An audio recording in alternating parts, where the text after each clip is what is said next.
রাসূলুল্লাহ সাল্লাল্লাহু আলাইহি ওয়াসাল্লাম বলেন, যে ব্যক্তি সামর্থ্য ছিল অথচ হজ না করে মৃত্যুবরণ করলো, আমি শুধু তর্জমাটা বুঝাচ্ছি, তো আল্লাহর নবী সাল্লাল্লাহু আলাইহি ওয়াসাল্লাম স্পষ্ট বলছে সে যেন ইহুদি হয়ে মরলো অথবা খ্রিস্টান হয়ে মরলো। এই দুইটা শব্দ বলছে, ফালিয়ামুত ইনশা ইয়াহুদিয়ান ওয়া ইনশা নাসরানিয়ান। সে যেন মরলো কি হয়ে, হয় ইহুদি নয়তো কি, তার মানে মুসলমান হয়ে মরলো, কাফের হইয়া মরল, বেঈমান হইয়া মরল। আপনি ভয় চিন্তা করেন তো কি পরিমাণ ভয়ানক বিষয়টা, কতটা ভয়ানক বলে। আহা, আমি সারা জীবন আমার সংসারটার লেগে কষ্ট করলাম,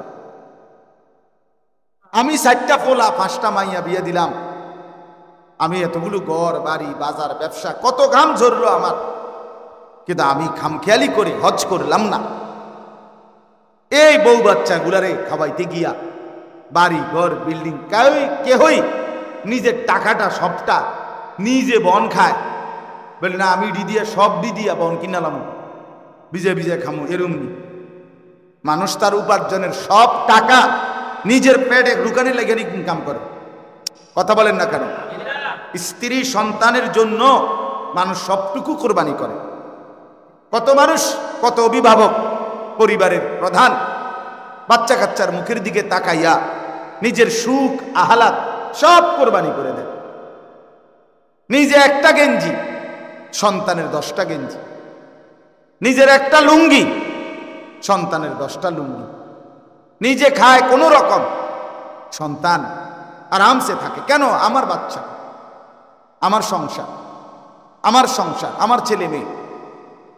আমি এবছর রমজানে উমরায় ছিলাম যখন মক্কা শরীফ, তো ওইখানে আমি মক্কায় বাংলাদেশি যে প্রবাসী ছেলেরা থাকে, আমাদের প্রবাসী, ওদের সাথে আলহামদুলিল্লাহ আমার অনেক সম্পর্ক, অনেক প্রবাসী আমগরে মহব্বত করে, ওইখানে গেলেও দৌড়ে আসে, দেখা করে।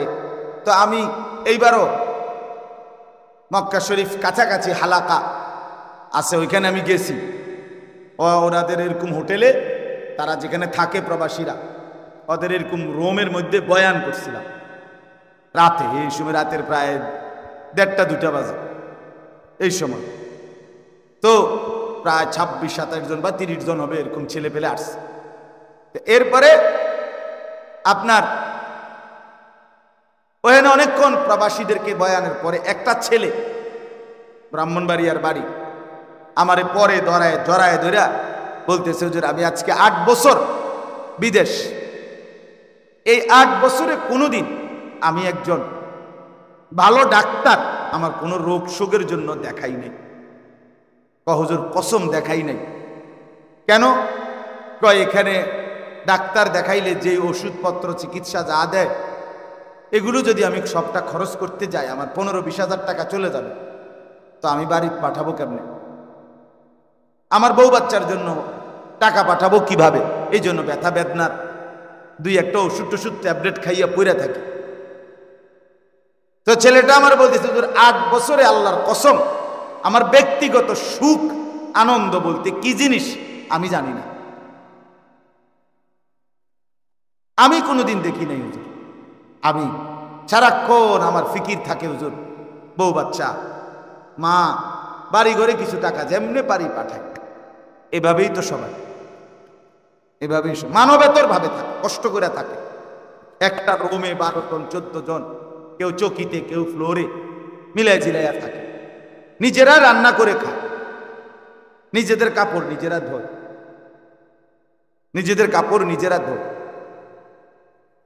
12 ঘন্টা 14 ঘন্টা ডিউটির পর 1 ইঞ্চি, আমি যেমন আমি এই রাত্রে সারাদিন দৌড়াদৌড়ি করে রাতের 3টা 3:30 বাসায় গেলে তা আমার শরীরে তো আর কোনো বলই থাকে না, একেবারে দুর্বল হয়ে যায়। তো একজন মানুষ 12-14 ঘন্টা ডিউটির পরে তার শরীরে আর ক্লান্তিটা কেমন? আর বিদেশে ফাঁকি তো দিতে পারে না, আমরা দেশের মতো সদবদ ফাঁকি ঝুঁকি আছে এখানে, তো সব কিছুই তো ক্যামেরা, সব কিছুই ক্যামেরার মাধ্যমেই তো জরিমানা, গারামা। গারামা মানে জরিমানা, শুধু গারামা। সৌদি আরবে দেখছি ট্রাফিক রে, রাস্তার যে ট্রাফিক, এই যে গাড়ির ড্রাইভার, ট্রাফিক রে আমার মনে মালাকুল মৌতরে এত ভয় করে না, ট্রাফিক রে এত ভয় করে না সৌদি আরব। এতটা কঠোর ট্রাফিকের আইন। আইলে আমার বলার উদ্দেশ্য হলে, এত কষ্ট করে একটা মানুষ জীবনের সবটুকু পরিবার, স্ত্রী, সন্তান সবার জন্য দিয়ে দিল, বিনিময়ে যদি কবরে গিয়ে শুনে তার মরণ ইহুদির মরণ হইল, খ্রিস্টানের মরণ হইল, বেঈমানের মরণ হইল, আহা আফসোসটা কেমন হবে? কথা বলেন না? হায় হায় রে, 3টা পুত বিদেশ পাঠাইলাম, 3বারও 36 লাখ টাকা ব্যবস্থা করতে পারছি, হজের বুঝি 5 লাখ টাকা ব্যবস্থা করতে পারলাম না হইলে। কথা বুঝছেন না? তখন আফসোস করবে কিনা? তখন তো এটা বলবে, আহারে কি করলাম রে, হায় হায় এরম জানলে তো এত বড় ভুল আর করতাম না আমি, বোকামিটা কি বোকামিটা করলাম রে। টাকা 5-6 লাখ তো কষ্ট করে ব্যবস্থা হয়েই গেল, হইলে যাইতেই তো পারতাম, জমি এক কোনা দিয়ে কদ্দুর বেচ চালাইলেই তো হইতো, 2 শতক জায়গা বেচতে তো সারত, কিন্তু গেল। কোন মুসলমানের কাছে আপনার মনে করেন এই রাস্তার পাশে বাড়ির ভিটা ছাড়া রাস্তা বা খেতে, যে কোনো খেতে ফসলের জমি আর কি, একজনের আছে 10 শতক, এখান থেকে 3 শতক যদি বিক্রি করে তো মনে করেন 3 লাখ টাকা করে যদি শতক, তো 3 × 9 লাখ। একজন মুসলমান আল্লাহর ঘরে যাওয়া, থাকা, আসা, এইটুকুর জন্য যে খরচ, আর ওই সময়টা তার স্ত্রী, সন্তান, পরিবার পরিজনের জন্য যেই টাকা খরচ লাগে, বাজার, ওষুধপত্র, গ্যাস বিল, বিদ্যুৎ বিল, পানির বিল, বই খাতার টাকা টুকা মিলাইয়া 1.5 মাস, এই 1.5 মাসে যদি কারো ফ্যামিলির, মনে করেন আমি, তো আমার ফ্যামিলিতে আমি, আমার বিবি আর আমার ছেলে মেয়ে 4 জন, তো আমরা 6 জন। 6 জন মানুষ যদি 2 মাস বাজার সাজার এই সব কিছু লাগে, যা ওষুধপত্র মিলাইয়া জরুরি যা মৌলিক যা লাগে, কত? 2 লাখ। 2 লাখ টাকা লাগবে। আচ্ছা রাজার হালেও যদি খায় তত 2 লাখ টাকা লাগবে, লাগবে না? আচ্ছা ধরে নিলাম 2 লাখ এদের খরচার জন্য। আর ওই হজের সর্বোচ্চ টাকা 7 লাখ, এই আসা যাওয়া, এখন বাইরে গেছে, আগে না কম ছিল, আরো 2 বছর আগে। তাইলে এই 6-7 লাখ টাকা হজের, আর এখানে 2 লাখ, তো 9 লাখ হলো না? কথা বলেন না? 9 লাখ হলো কিনা? তাহলে এখন এই লোক, যেই লোকের এই 2 শতক, 3 শতক, 4 শতক জমি বিক্রি করে বউ বাচ্চার খরচ এবং হজের খরচ মিলাইতে পারবে, তারপরেও অতিরিক্ত আরো জমি তো আছে এনে না, 10 শতক জায়গা আপনি বেচলেন 3 শতকে না, তা আরো 7 শতক, আরো 6 শতক, আরো 5 শতক জায়গা আছে কিনা বলেন? তো এইটা ছাড়া আপনার আর জমি নাই, আর ইনকাম নাই, আপনি কি সারা বছর চিড়ে চাবান? তো আরো ইনকাম আছে, তার বাজারে দোকান আছে, তার ব্যবসা আছে, তার কৃষি ক্ষেত খাবারে যে ধানগুলো হয়েছে এবার, এ সব দিয়ে ধান কোনো ওনার নিজের ঘরে রান্নার জন্য না, বরং কিছু বেচবো সময়ে সময়ে, আছে না? এমন কি আছে? তো এই সবগুলো মিলাইয়া তা আরো টাকা আছে, কিন্তু শুধু কিচ্ছু নাই, শুধু এই 10 শতক বসত দুইটা জায়গার অতিরিক্ত এই 10 শতক জায়গা দিয়ে এক অংশ বিক্রি করলেই পরিবারের খরচ, হজের খরচ মিলানো যেত। এখানেই আরো জমি আছে, আলগাড়ি বাদে দিলাম, টাকা টুকা সব বাদ, শুধু এটুকু থাকার কারণেই আল্লাহর কসম ওই মুসলমানের উপরে হজ ফরজ।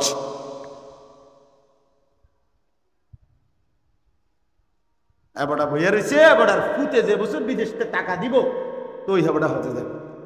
আপনাদের জমিটি, কথা বলেন না কেন? আপনার জমি হেবেটা বইয়ে রয়েছে ফুতেরা যদি পারে, হেবেটা বসে রয়েছে যদি এই দুনো মাইয়া বিয়ে দিয়ে সারে, এরপরে যদি টাকা থাকে মিলাই দারে তো যাইব, নলে বাদ। উনি বসে রয়েছে যদি এই বিল্ডিং এর কাম শেষ করতে পারে তাইলে হজে যাবে। উনি বসে রয়েছে বাড়িতে মোট জমি হলো বসতে 20 শতক, তার সাসার লগে দিয়ে আরো 10 শতক আছে, এ জমিয়ান যদি কিনতে আরে আল্লাহ আল্লাহ করিয়া তাইলে বাড়িটা একটু সুন্দর হয়, গেটটা সুন্দর হয়, ওয়ালটা সুন্দর হয়, এরপরে হেবেটা হজে যাইব। হ্যাঁ বাবা মুসলমান, হজ ফরজ হওয়ার সাথে এগুলোর কি সম্পর্ক? ছেলের বিয়ে, মেয়ের বিয়া, ছেলের বিদেশ, বাড়ির বিল্ডিং, জমি ক্রয়, এগুলোর সাথে হজ্জের কোনো সম্পর্ক আছে কি? আল্লাহ আমাদেরকে বুঝার তৌফিক দান করে। এই জন্য বললাম এটা গুরুত্বপূর্ণ, অনেক গুরুত্বপূর্ণ বিষয় হজ। আমি শুধু একটা মাসালা বললাম, এখানে এটা পুরা অগণিত ফতুয়া এখানে আছে, তো আমি বুঝানোর জন্য বললাম, আপনার একটা স্যাম্পল বললাম আর কি। আপনি এবার চিন্তা করেন 20 শতক 30 শতক জায়গার মধ্যে 2-4-5 শতক জায়গা বেচ্চা হজে যাওয়া যাইতো, এরকম মুসলমান সামর্থ্যবান বাংলাদেশে 16 কোটি 12 কোটি মুসলমানের মধ্যে সর্বোচ্চ 10,000। বুঝছেন না কথাটা? হ্যাঁ, এরকম মুসলমান বুঝি অভাব পড়ছে? অসংখ্য মুসলমান, অগণিত মুসলমান, অগণিত মুসলমানের উপরে হজ ফরজ, কিন্তু সে গুরুত্ব দিচ্ছে না। বললাম এটা খামখেয়ালি, মনে যদি একান্তই দুনিয়ার সব শেষ করে যদি একান্তই মন চায় তাইলে যায়। এটা একটা বাচ্চা, তা ঠিক আছে, আর জন কোনো কামে নাই তো ল ঠিক আছে যা, টাইনা টুইনা কোনো রকম টাকা মিলাইয়া আল্লাহর ঘর দেখাই যা। এটা কি মানে এই একটা খামখেয়ালি কথা? এটা ফরজ না তো? 5 ওয়াক্ত নামাজ এটা খামখেয়ালি নাকি ফরজ? তো হজ তো ফরজ, যাকাত তো ফরজ। এই জন্য আমি আপনাদের কাছে অনুরোধ করলাম, আন্তরিকতা থাকলে বদলা, মানুষের পরিবর্তন আল্লাহ তাআলা করেন। অসংখ্য মানুষ যুগে যুগে আল্লাহ তাআলার দয়া এবং রহমে বদলাইছে, আপনি আমি বদলাবো না কেন?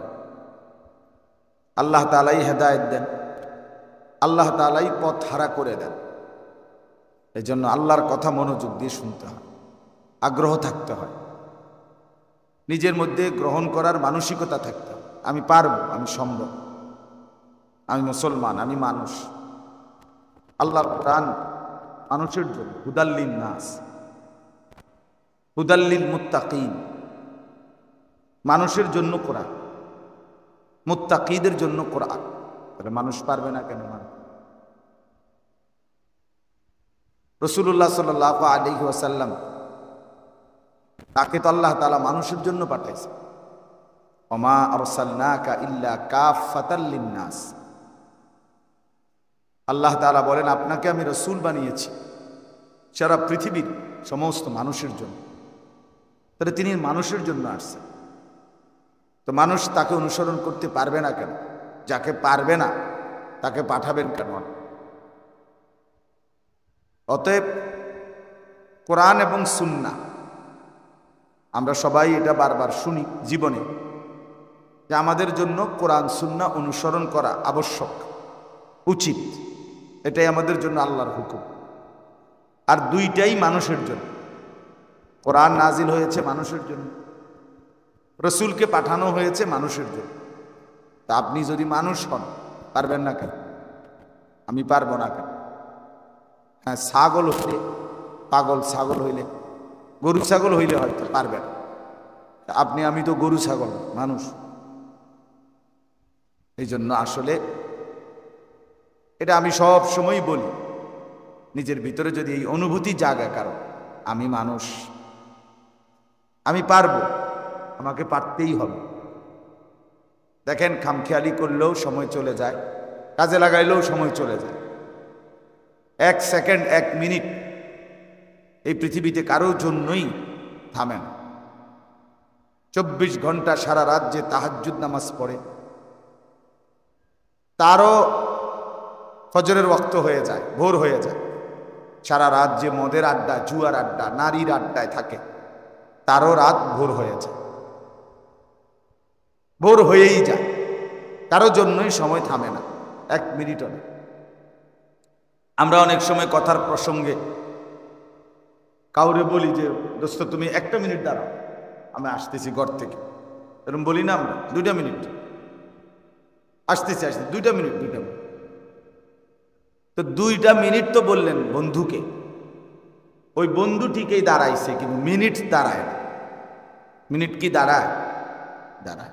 6টা 10-এ যদি বলেন 2 মিনিট আসতেছি, তো 2 মিনিট পরে আসলে কি তখন 6টা 10ই বাজে না 6টা 12? মিনিট চলে গেছে, সময় থামে নাই, বন্ধু থামছে। সময় 1 সেকেন্ডের জন্যও থামে না। লা ইয়ান্তাজিরু লি আহাদিন, কারো জন্যই থেমে থাকে, কারো জন্য। এই জন্য দয়া করে, যৌবনের এই সুন্দর সময় চলেই যাচ্ছে, দেখতে দেখতে ফুরায় যাচ্ছে। এই 14 বছর, এই 15 বছর, এই 16 বছর, 17 বছর, দেখতে দেখতে বয়স্ক, দেখতে দেখতে মুরুব্বি। আল্লাহ তাআলা শক্তি সামর্থ্যের সময়টা ধীরে ধীরে দুর্বল করে দিচ্ছে। আল্লাহুল্লাযী খালাকাকুম মিন দুআফিন, আল্লাহ তাআলা কোরআনুল কারীমে বলেন যে আল্লাহ তাআলা তোমাদেরকে প্রথম সৃষ্টি করেছেন দুর্বল অবস্থা। তোমরা যখন বাচ্চা ছিলে দুর্বল ছিলে। সুম্মা জাআলা মিন বা'দি দুআফিন কুওয়াতান, অতঃপর সেই দুর্বল দেহে তিনি দিয়েছেন ধীরে ধীরে শক্তি। কুওয়াতান, ওই আগেরই হাত, ছোটবেলার হাতে এগুলো, আল্লাহ তাআলা এগুলোর মধ্যে শক্তি দিয়েছেন। এখন এগুলো মজবুত হাত, শক্ত হাত। নওজোয়ানের হাত মজবুত, পাও মজবুত, এটা আলাদা হাত পাও না, আগেরটাই।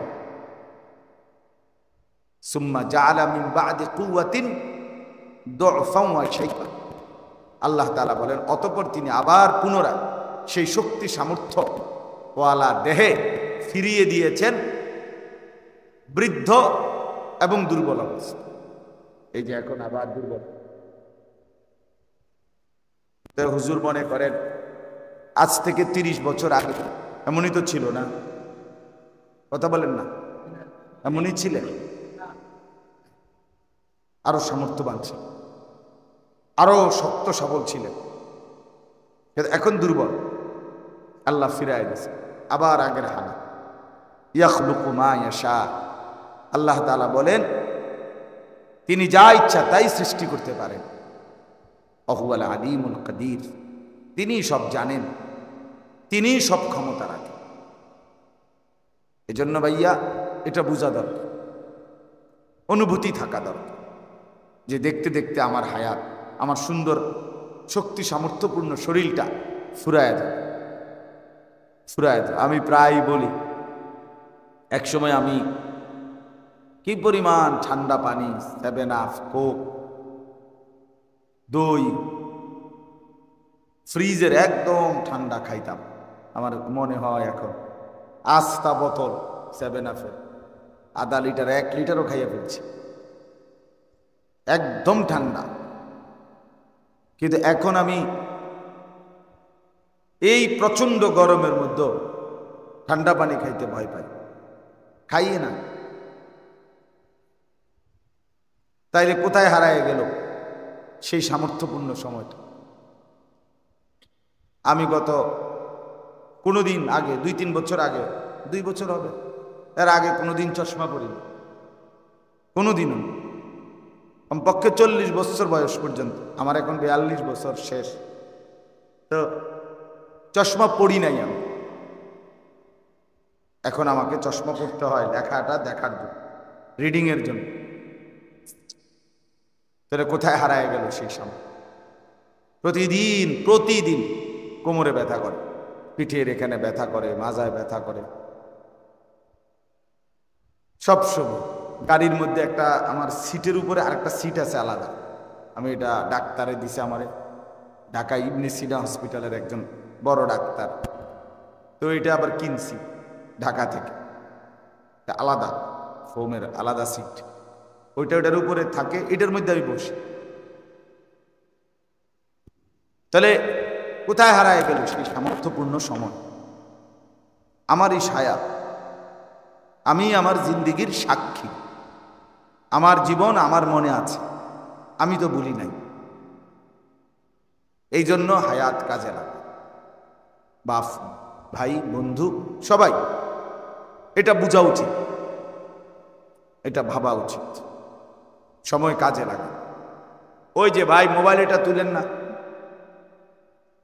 বললাম না হাতে ধরতেন না, এই যে আপনি হাতে ধরতেছিলেন, ওই যে কালো শার্টওয়ালা মিয়া ওটা দেখে দেখে হাসতেছে। আপনি আপনি আমি সেদিকে সানকিতা আমি দেখছি না, সিরা খাই বেটা হেজি গাইডা নেবা মেহারে যে কি কিতা কয় আমি বুঝছি। হাতে ধরা মোবাইল এটা বিরক্তিকর, তার দিল বসে না, জেহেন বসে না, কথা দিলে ঢুকে না। এই জন্য আমি এইটা মানা করি। ঠিক আছে, আপনি যদি বয়ান রেকর্ড করতে হয় আপনি স্ট্যান্ড কিনবেন, কিনে আলাদা রেকর্ড করবেন, তাইলে আপনিটা আপনি আলাদা শুনবেন। চলেন তো, বলতেছিলাম আমরা প্রত্যেকেই, শুরুর কথাটা এটাই, জিন্দিগির কদর করা দরকার, হায়াতের কদর, সময়ের কদর।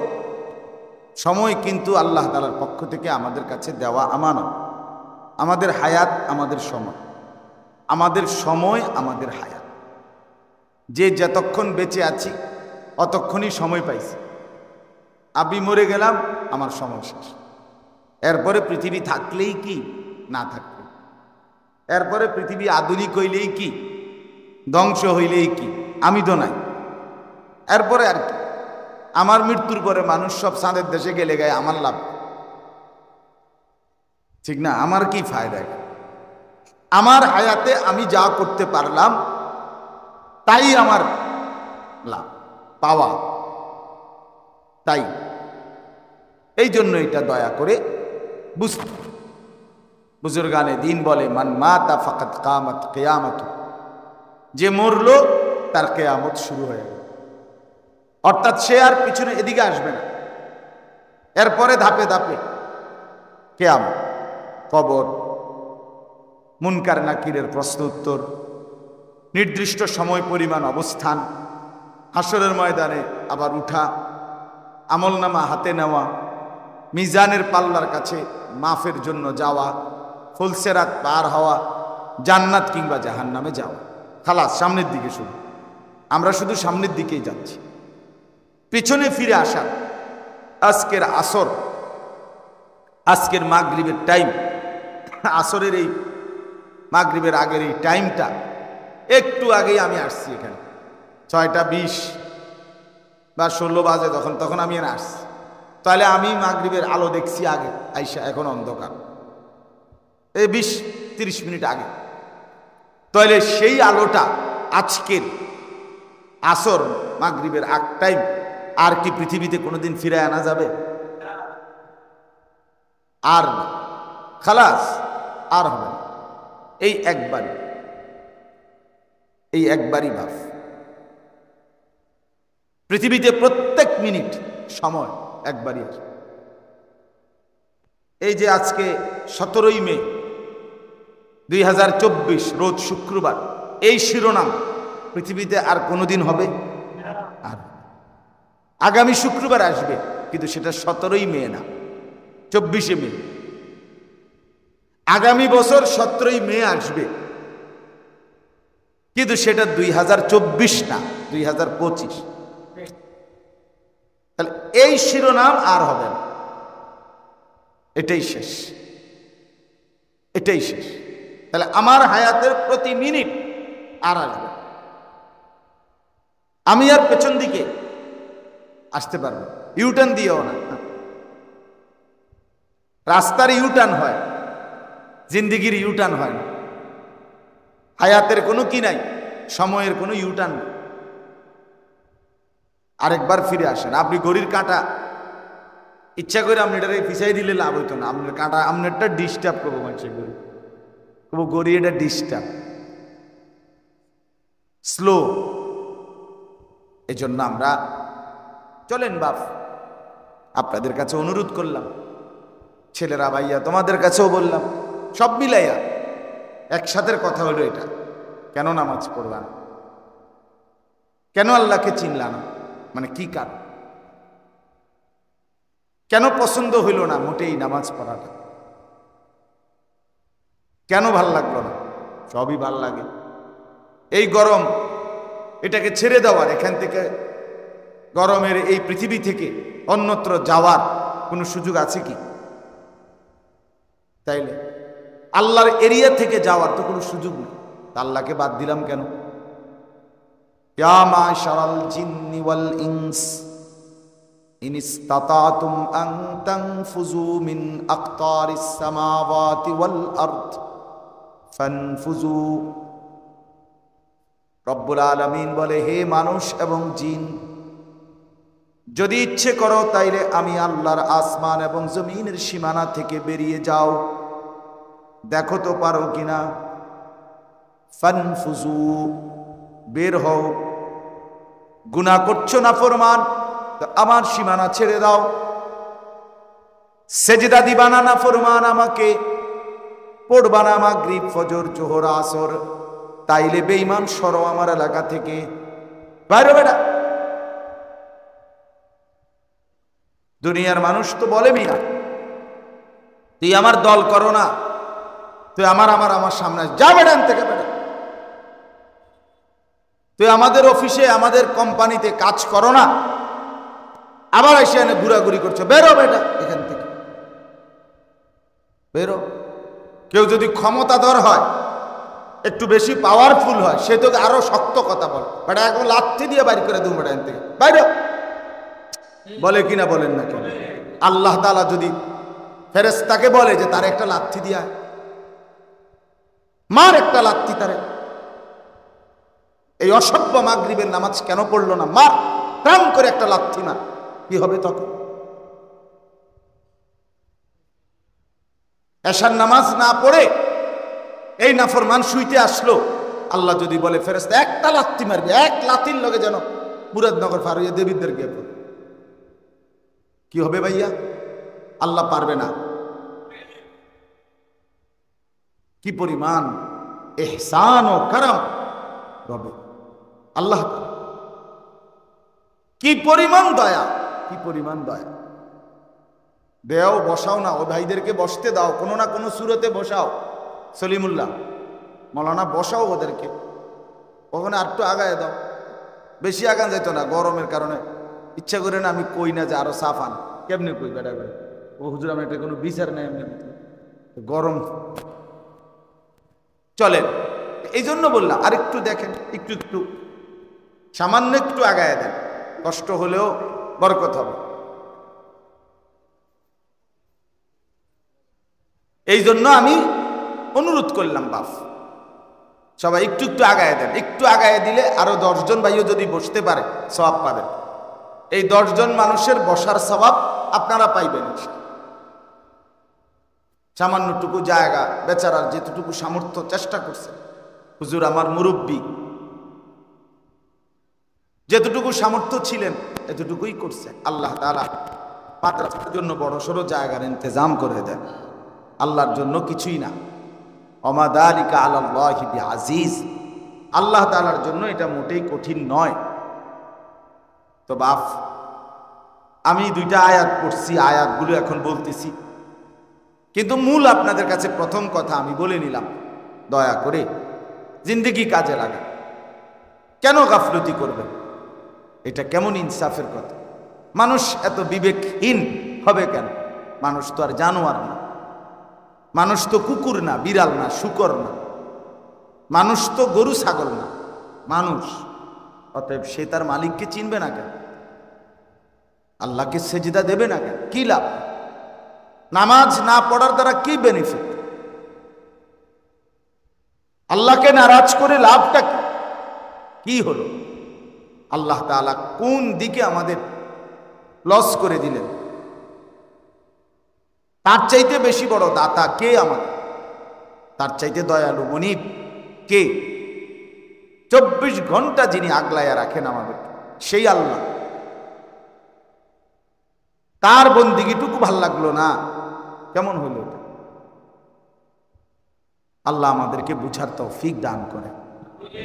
ইয়া আইয়ুহাল ইনসান মা গাররাকা বিরাব্বিকাল কারীম। রব্বুল আলামিন বলেন, হে মানুষ, আমার মতো দয়ালু মেহেরবান মনিব থেকে কে তোমাকে ধোঁকা দিয়ে ভুলিয়ে দিল? এমন মেহেরবান মাওলা তুমি কই পাবা? এমন দয়ালু মালিক তুমি কই পাইবা? কে তোমাকে ভুলায় দিল? সারাদিন যে বন্ধুর সাথে আড্ডা দিলা, সে তোমাকে কি দিল? যে মোবাইলটার উপরে জীবন উৎসর্গ করে দিলা, নাচ গান ছবি আর ফুর্তি, আর এই মোবাইলের উলঙ্গ ছবি, এর মাঝে কি পাইলা? শেষ পর্যন্ত অর্জন কি? টাকাও গেল, এমবিও গেল, শরীরও গেল, যৌবনও গেল, সব হারিয়ে পথের কাঙ্গাল ছাড়া আর কি হলো? আর কি মিলল?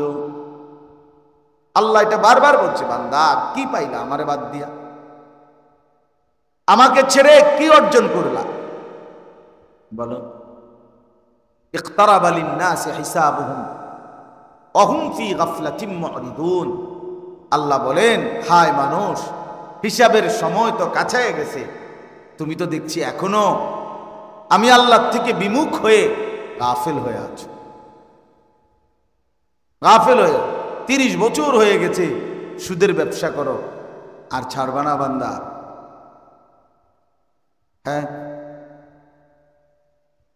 আজকে 30 বছর তোমার ঘরে রঙিন টেলিভিশন চলে, প্রতিদিন নাচ গান, নর্তকীর ছবি, জেনা ব্যভিচারের দৃশ্য, ছেলে মেয়ে স্ত্রী কন্যা দেখতেছে।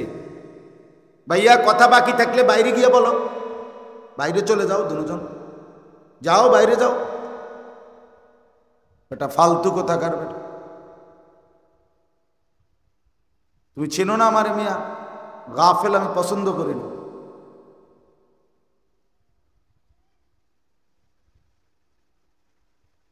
বহুত মানুষ বসতে পারতেছে না, তোমার কথা বাকি থাকলে তুমি যাও, আর 2টা মানুষ বসবে এখানে।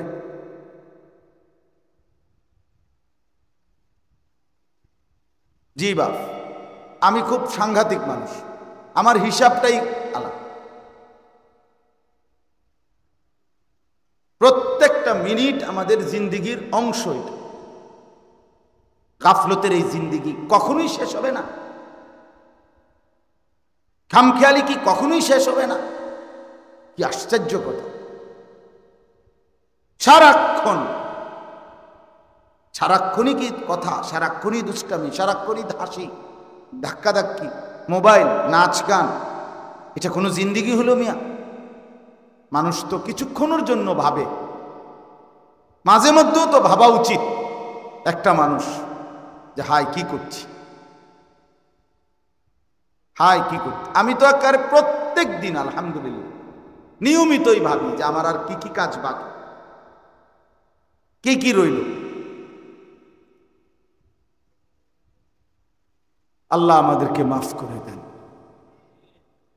এই জন্য আপনাদের কাছে অনুরোধ করলাম, যুবক ভাইদের, তোমাদেরকেও শক্ত কথাই শুনতে হবে, ফিরতে হবে, একজন একজন করে হোক। আমার 30 বছরে যদি একজন করে 30 বছরে 30 জন নওজোয়ানও বদলায়, আর এই একজনের চোখেও কোনোদিন পানি পড়ে, আল্লাহর বন্দিগিতে ফিরে আসে, আশা করা যায় আল্লাহ চাইলে আমাকে তো এই বরকতে মাফ করে দিবে।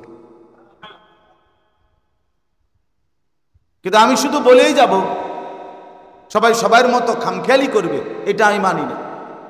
আমার এই তবিয়ত শক্ত, আমি সারাক্ষণ টর্চ লাইটের মতো চোখ ঘুরাই, যতক্ষণই বয়ান করি নজর ঘুরাই চাটবে। গাফেল মানুষ আল্লাহ তাআলা নিষেধ করছে কোরআনে, ওয়ালা তাকুম মিনাল গাফিলিন। বন্ধু আমার, গাফেল হবেন না। নবীকে বলছে, নবীকে, যে নবী 24 ঘন্টা আল্লাহর ইবাদত করতেন, তাকে পর্যন্ত আল্লাহ আবারও বলছেন আপনি গাফেল হইয়েন না। তিনি গাফেল হইছে কখন? হ্যাঁ, নবীজি প্রতিদিন 2 ঘন্টা গাফেল থাকতেন, অমনোযোগী থাকতেন আল্লাহর থেকে, কল্পনা করা যায়? তবুও বলছেন না, ওয়ালা তাকুম মিনাল গাফিলিন ওয়ালা তুতি মান আগফালনা কলবাহু আন যিকরিনা। আল্লাহ বলে, যার অন্তর আমি আল্লাহর স্মরণ থেকে গাফেল, আপনি বন্ধু তার সাথে বসবেন না, এমন ফালতু মানুষের লগে বইবেন না। 7 ঘন্টা বেটা তোর লগে হাঁটলাম, তুই একটাবার আল্লাহর নাম নিলি না। আসরের নামাজ, মাগরিব, এশা, 3 ওয়াক্ত নামাজের টাইম চলে গেল, তুই একবারও বললি না আসর মাগরিব এশা না, কোনো নামাজ না, আল্লাহ খোদা কোনো কিছু, শুধু আড্ডা, শুধু হাসি, শুধু ঠাট্টা, শুধু মস্কারি, শুধু বেডি, শুধু মোবাইল, শুধু ছবি, শুধু ছবি, এইটাই করে 7 ঘন্টা 5 ঘন্টা যার সাথে চলার কারণে তোমার জীবন থেকে চলে গেল। এটা ফালতু লোক বেটা, এটা বাজে ছেলে বেটা, অসভ্য হাইওয়ান বেটা, তুমি তার সাথে চলবা কেন বেটা? মানুষ এত ফালতু হয় কিভাবে? মানুষ এত গাফেল হয়? মানুষের বিশ্রাম দরকার, তো বিশ্রাম কি আমরা নেই না? বিশ্রাম কি আলেমরা, ওলামারা, আউলিয়ারা কেউ নেয় না? মানুষের বিনোদন দরকার, তো হালাল স্ত্রী আছে না? মানুষের হাসি খুশি আনন্দ দরকার, তো হালাল বন্ধু, নেককার বন্ধু, বাচ্চা কাচ্চা অথবা নিজের একান্ত জন আছে না? এটা কেমন কথা? এটা কেমন আড্ডা? এটা কেমন বন্ধুত্ব? এটা কেমন ফ্রেন্ড? এটা কেমন একসাথে চলা যে একজন আরেকজনকে জাহান্নামের দিকে নিয়ে যাচ্ছে? আল্লাহ নিষেধ করছে, বলে আতুতিয়া, এমন অপদার্থের লগে বসবেন না, এমন ফালতু মানুষের সাথে বসবেন না। নবীজিকে নিষেধ করছে, ওয়াসবির নাফসাকা মাআল্লাযীনা ইয়াদউনা রাব্বাহুম বিল গাদাতি ওয়াল আশি ইউরিদুনা ওয়াজহাহু। আল্লাহ তাআলা বলছেন, হে নবী, দিবানিশি আপনি তাদের সাথে থাকবেন যারা সকাল সন্ধ্যায় সর্বদাই আমার সন্তুষ্টির জন্য, আমি আল্লাহ তাআলার জিকির, আমার বন্দিগি এবং আমাকে ডাকে, আমাকে নিয়েই ব্যস্ত থাকে, তাদের সাথে চলবে। কোরআনে আল্লাহ বলছে তাদের সাথে উঠা বসা করবে। আল্লাহ আমাদেরকে বুঝ দান করেন। কোরআনুল কারীমের 4 নম্বর পারা 3 নম্বর সূরা, সূরাটার নাম সূরায়ে আলে ইমরান। এই সূরার 2টি আয়াত 96-97 আপনাদের সামনে আমি তেলাওয়াত করেছি।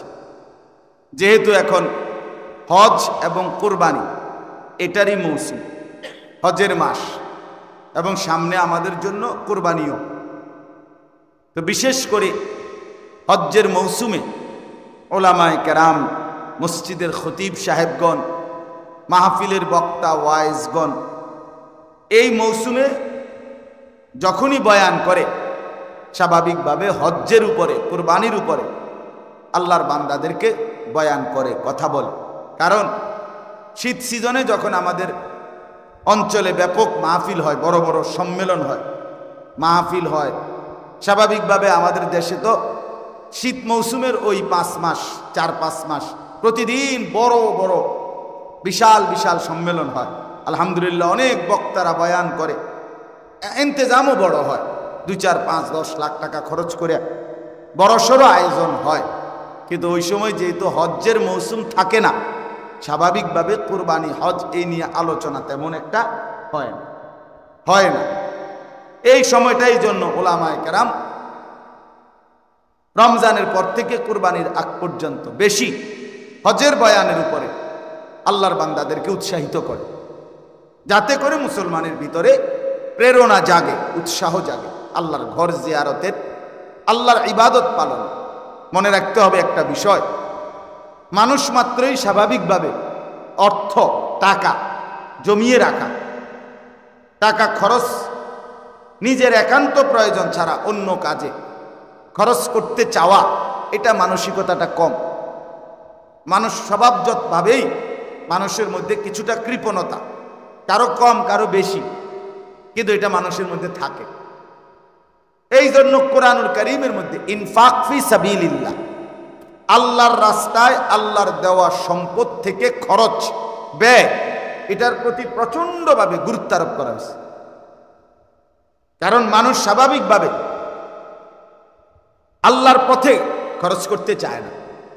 যেমন যাকাত, অধিকাংশ মুসলমান এটা আর্থিক টাকা পয়সার সাথে সম্পৃক্ত, এটা আদায় করতে চায় না।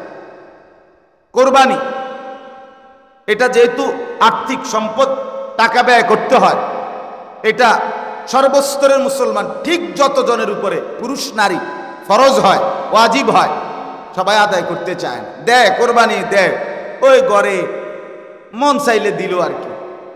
বাড়িতে আমরা ঘরে একটা কোরবানি, আচ্ছা হইছে আমরা একজনের দিছে আর কি, তা কোরবানি না করতে দাও, এই মানে এটা দেও না, তো এটা তো আসলে এটা একটা তামসার বিষয় না, এটা তো শরীয়তের বিধান, এটা তো ওয়াজিব। ঠিক এই 5 জনের উপরে ওয়াজিব হইলে 5 জনেই দিতে হইবে। আমনে হেনে টাকা নাই, এই নাই, অহন এই আছি, সেই হইছে, পোলাগা মাত্র 15 দিন আগে বিদেশ পাঠাইছি, দোতলার ছাদ দিছি, এ সমস্ত বাজে কথা বলার কোনো সুযোগ নাই। বিধান তাহলে যত মুসলমানের উপরে কোরবানি ওয়াজিব হয়, পুরুষ কিংবা নারী ব্যাপকভাবে তারা দেয় না, অথচ দিতে হবে, এটা তো ওয়াজিব। যাকাত এটা তো ফরজ, ফরজ ওয়াজিব।